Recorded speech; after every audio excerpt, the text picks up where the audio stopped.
Charles, somebody's been stealing shit out of Africa. It's really awful. I mean, now this year marks 50. Well, I actually went to Egypt in 1975, but 50 years since I first went to sub-Saharan Africa, and that was to Ghana on the West Coast. And in those, really before 1976, so I'd say around 1968, 70, that time frame, the U.S. began to ramp up its spending on so-called development aid. And I was never interested in working in that field, but I did spend about 2 years off and on going through East and West and North Africa. And I bet you if I went back to the places I visited 50 years ago, there would be in the cities change, but in the rural areas, not much sign of improvement. And that really is, it's, if you think about both of Jeffrey Epstein and Clinton, neither began life with a lot of money. And both have so far managed to scam billions of dollars. And in the case of the Clintons, it's off the backs of dark-skinned people in Asia, in Africa, in Central and South America. Most of these so-called development projects, charitable projects that Bill Clinton has scammed up, not scaled up, scammed up, many of them center on Africa. And as we've discussed in the past, the Western maps of the world, the Mercator projection, overstates the relative size of Europe and the United States and understates the gigantic size of Africa. So when you look at Africa on a globe, you do see just how big the total continent is. And then when you compare a country, for example, like Democratic Republic of the Congo, which is gigantic, to say Germany or France, and start looking at the electricity consumption, the miles of paved roads, the number of airports with paved runways, the degree to which water is safe to drink, the degree to which there's public sanitation services, the number of doctors and hospital beds per 1,000 people in the country. These countries are train wrecks now after all this aid money was scammed. So where did that damn money go? And could the fact that money was scammed out of Africa explain how a moron, a certified moron, Jeffrey Epstein, could be cast in the role of financial wizard to the adulation of the legacy press until now? On the one hand, you have missing aid money. On the other hand, you have bank accounts used to pay for who knows what kind of shenanigans involving powerful people around the world. There's a balancing there, but there hasn't yet been a tracing, an exact linking of stealing aid from Africa and other countries destined for truly vulnerable people to line the pockets of, you say what you want about Epstein, he was an evil fuck. To do what he did to all those underage girls and to who knows what else he was doing in his basements and ritual chambers on the various properties. So there's something badly wrong with the system that allows this to persist for decades. I mean, Epstein's malevolent adventures began in the 70s, virtually 50 years ago. Charles, there you go. What's going to happen in this coming week on the 20th? Q what's going to happen on the 26th and the 27th in Chappaqua, where evidently the members of the permanent, I guess it's oversight committee of the House and maybe staffers are going to sit down for depositions under oath, first of Bill and I think second of Hillary. Bill, on his X profile,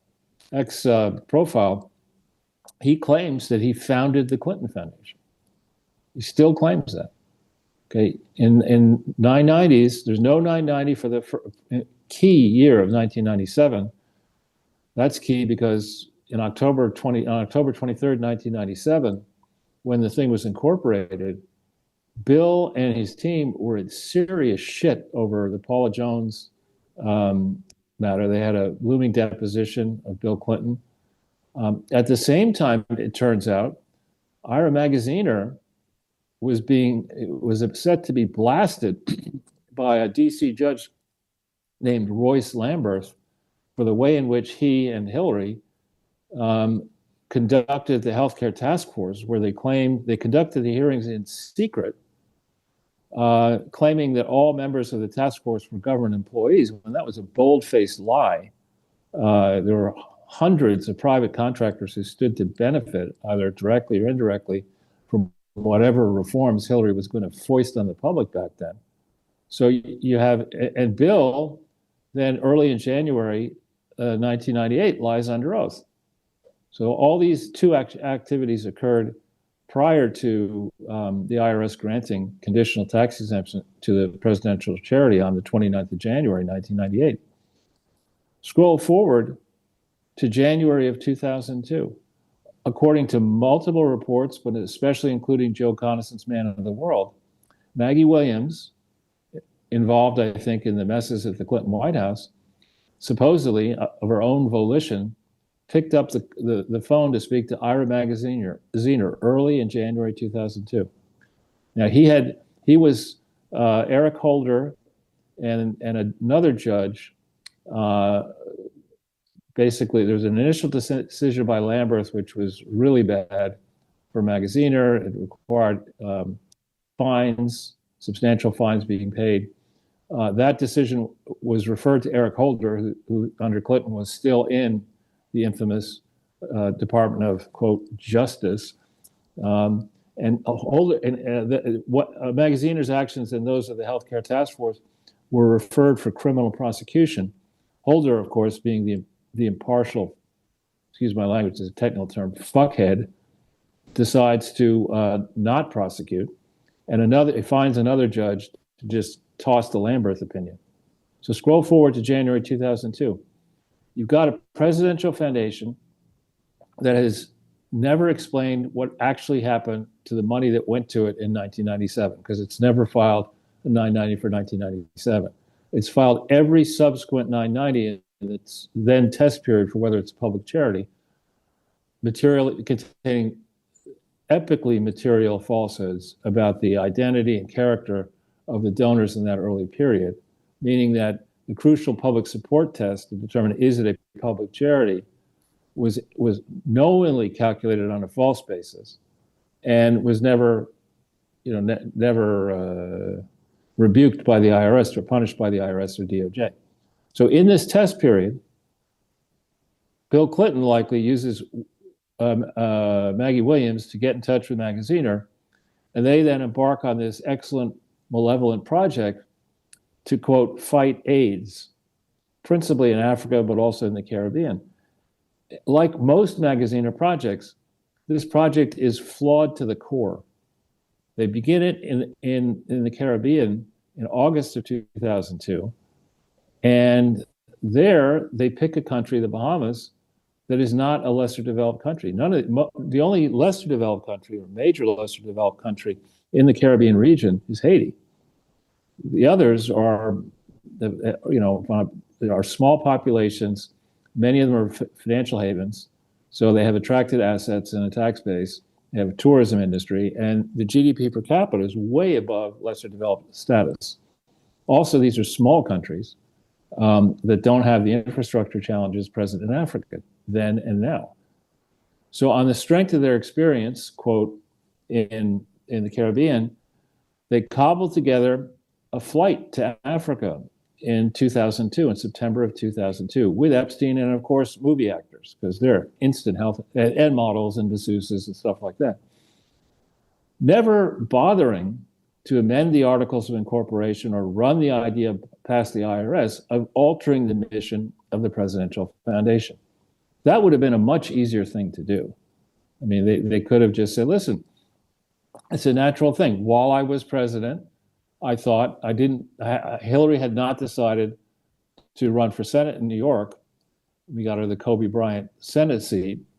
because Hillary at that time didn't know what I was doing specifically with Lewinsky. And by the time she found out, I had to give her something. And so we decided to move to New York. So it would have been perfectly logical on the way out the door when he still had his nominee in at the IRS to say, we want to change the mission of this foundation to be grander than just simply a library in Little Rock. And then either learn from the IRS what you had to do that properly, to amend the Articles of Incorporation and seek the approval of the IRS when your own boys and girls controlled it, or create a new foundation, as Carter did. And Carter had a library foundation and a separate foundation. So they, of course, didn't do that.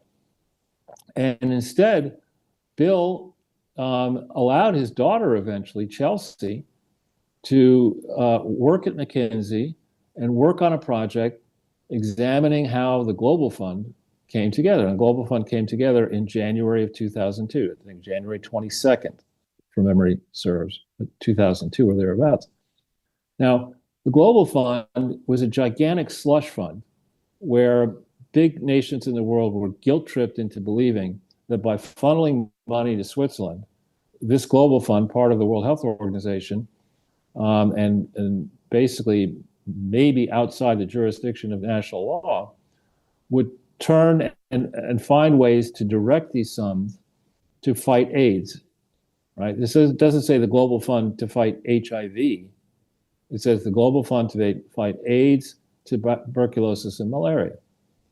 Well, all that this operation has done is to work with entities like the supposed Clinton Foundation and others that claim they can distribute drugs and improve the healthcare infrastructure in these poor places. Many of them are in Africa.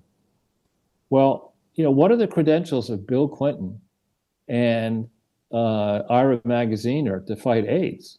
In Bill's case, he fights AIDS, by using a condom as a guess. I mean, he has no medical training. And indeed, when he was president, the Clinton administration did nothing significant to fight, quote, AIDS. Charles, what's that? Is this $3 billion they have in this? Is that the Global Fund? Yeah, $3.2 billion. Well, which Global Fund is that? The Global Fund I'm talking about is in Switzerland. This says Switzerland, outside the U.S., tax-exempt EIN number, Global Fund to fight AIDS, tuberculosis, and malaria. And then, unless I'm crazy, this says $3.2 billion, and they're spending $3.133. Yeah. And so going back then they to 2002, lost $3 billion. The expenses are $6 billion. Right. It's a gigantic operation. Go back to 2002. In 2002, the argument was that branded HIV drugs, that would extend your lifespan by delaying the day of reckoning when HIV, in theory, turns into AIDS, full-blown AIDS, which is a death sentence. Those branded HIV antiretroviral drugs, they're called, were still very expensive in 2002. Some argue that it was $10,000 per patient per year. And the fable that Magaziner has created with Bill is that it was Bill and Magaziner and the Clinton Foundation that brought down the price of generic HIV/AIDS drugs.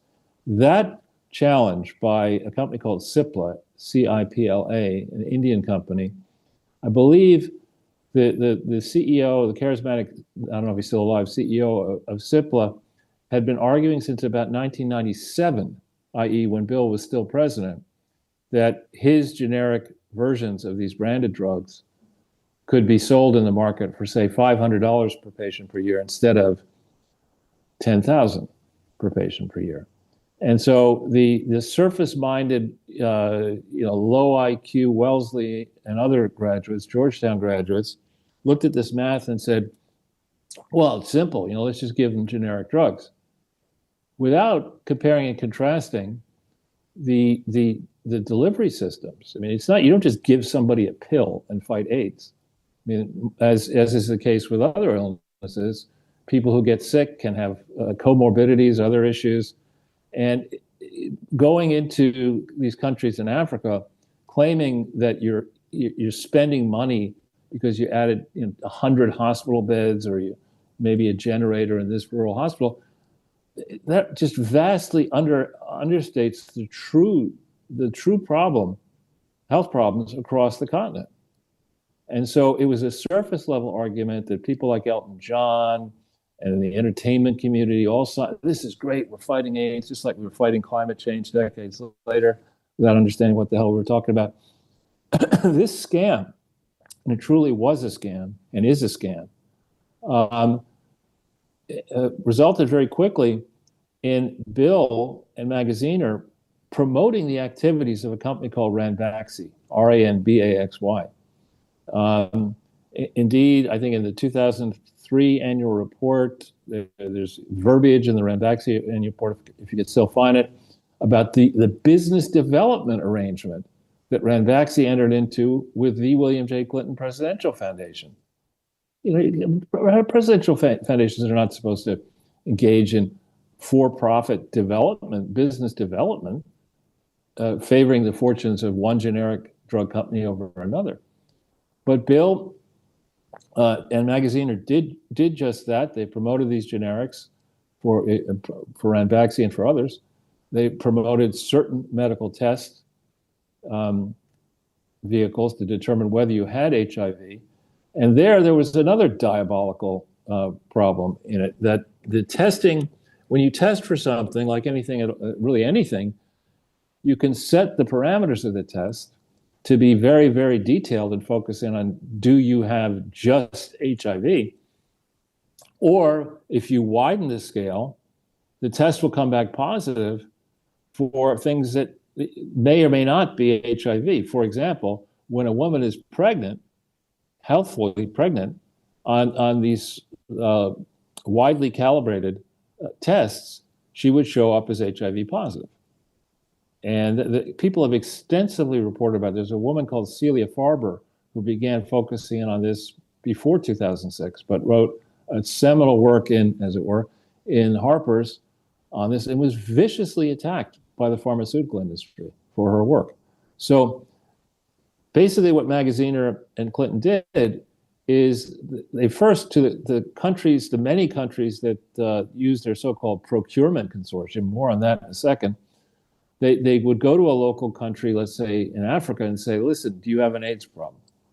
And some would come back and say, of course not. And then somebody would say, well, wait a minute, of course you do. Because if you do, with a little bit of work, my consultant over here, Magaziner, can whip up a business plan that projects the long-term needs of HIV resources to fight HIV in your country over a 5-year period. And with that 5-year plan, we can go to Switzerland and convince the bureaucrats in Switzerland to give us more money than we really need to fight the problem. And we'll then go about and pretend that we're fighting the problem, and nobody's really going to account for any of this. And what ended up happening, by one reckoning, an insider in the Global Fund was tasked with figuring out how much waste and corruption and fraud had occurred around the 2016 timeframe or thereabouts. And that person concluded that 75% of the money sent to Geneva was stolen. 75%. And we're talking here about 100 billion sent and 75 billion stolen. It almost seems like 200% of the money is stolen, Charles, because they said they had $3 billion and they spent $6 billion. So they're just stealing twice as much. Well, they had cash in the bank in that case. But no, the amount of money that went to the Global Fund is well over 100 billion. So this whole exercise, we've been talking about it for a number of weeks now, of the Clintons actually testifying under oath. If testimony is sought about relations between the Clintons and Epstein prior to, from at any time, but in particular from 2001, 2 forward, prior to the issuance of the first attempted audit on June 9th, 2006, the Clintons will be entering a minefield of unparalleled danger for themselves if that testimony gets publicly released. Because they're either going to have to say they didn't work with Jeffrey Epstein in any way or plead the fifth. But the second they go down the trail saying, yes, actually, Epstein was a philanthropist and he came to us and this is what he did. And I flew with Epstein to Africa in September 2002 on his jet. And on this trip, I signed a memorandum of understanding. It's like, back the fuck up. How did you do any of this? You're not in the 990s. You're not an employee. You're not a trustee. You're not a key employee, an officer or a trustee or director. Show me the authority that the Presidential Foundation had to do international work. There is no such authority. And then as you go through the years, after April 25th, 2005, there was no foundation. There were no bylaws for the William J. Clinton Foundation, which supposedly merged with the Clinton Foundation HIV/AIDS initiative on the 31st of December 2005. There were no bylaws. There was no secretary. There's no way to carry out the requirements under Arkansas and federal law to affect these mergers or any subsequent corporate action. So, Charles, let me pause you there for a second. Let me pause you there for a second, because we are just a few minutes away from going over to the First Amendment Forum, where we need to discuss all of these details and more. People are going to be able to join us there on crowdsourcethetruth.substack.com and on subscribestar.com and patreon.com/crowdsourcethetruth. But, we're talking today about stealing stuff out of Africa and with Epstein, because everybody is very focused on Epstein. And I wanted to ask you about something. There's been a lot of, I've seen this guy, Michael, Tracy, getting a lot of traction. He's fancies himself some expert in Epstein, but he's taking the sort of contrarian argument that this is a moral panic about the Epstein case and that there's insufficient evidence for all these kind of crimes. He focuses on, obviously, there are more credible allegations than others in there. And this guy, as I've observed, likes to focus on the ones that are the most difficult to prove. So he's trying to make the case that this is a moral panic. But for years, you have been talking, and I'm not trying to minimize the severity of any crimes. I'm just saying, let's set aside for a moment the allegations of crimes against children and sex crimes and whether he's a spy for Israel or the CIA or the King of Siam, and just focus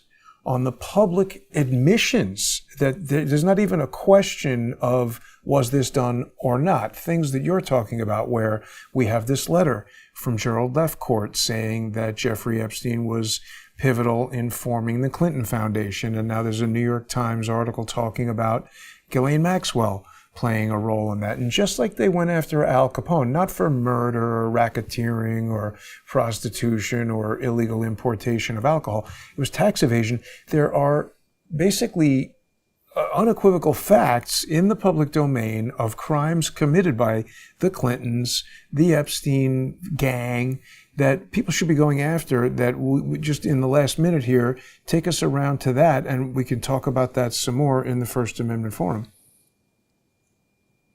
Sure. The Trump family has twice been disciplined for operating different foundations from a base in New York State without filing the truthful disclosures or a reckoning for what happened to the money. The Clinton Foundation, in contrast, the affairs of the Clinton Foundation have been directed from offices, some undisclosed, inside New York State, beginning by 2001, if not earlier. And the first reports that I've seen inside New York State occur around 2006.